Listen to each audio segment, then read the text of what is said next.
Hey folks, it is Tuesday, April 19th, and here is your forecast.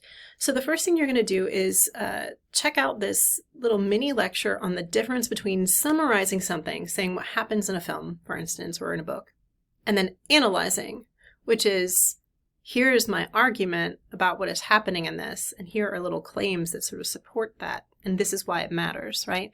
So please watch that mini lecture. It is going to help you not just in this class, but in any other class where you're asked to write some sort of analytical or academic paper, okay?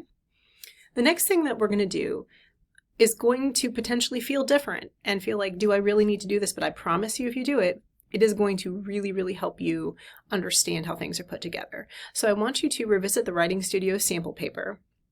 I want you to copy and paste it into a new document. And I want to make sure you choose the revised version, right? You're going to use the highlighting and underlining features in Google Docs to do the following: identify the thesis, identify the claims, highlight any kind of plot summary in blue so that you understand when they're actually just summarizing what happened.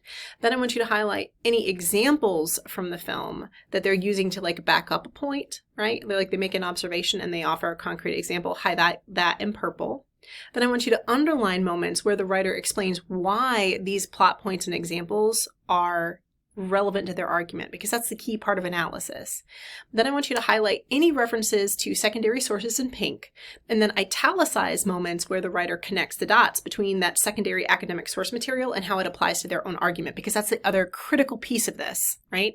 In terms of analysis, it's not just like pulling in an academic source, but explaining to your readers why that matters, all right? So it's going to take you a long time to, not a long, it's going to take you the majority of class to do that. And I promise you, it is going to help you, because it's basically helping you identify the parts, because so often we're like, I don't know how this was done, but doing this exercise is going to help you understand that.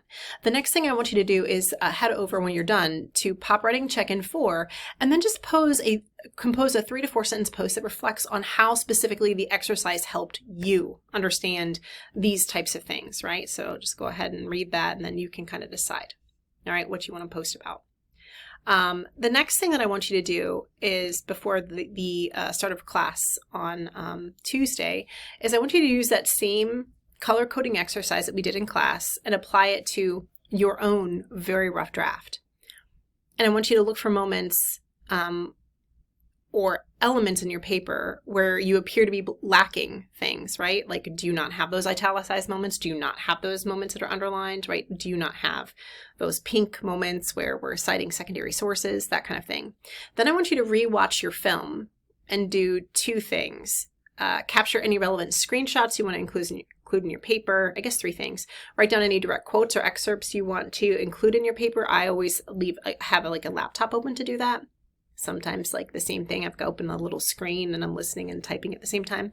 And then take notes on any relevant scenes that you need to include as specific examples, because that's the other thing, is that sometimes we're making an argument, but we don't actually offer enough concrete detail to actually back up what we're saying. And so it's really important that you're able to do that. And it's going to require you rewatch your film. The next thing I want you to do is revisit your secondary sources, your academic sources, and do 2 things. I want you to locate any direct quotes or paraphrase concepts that you want to include in your paper, right?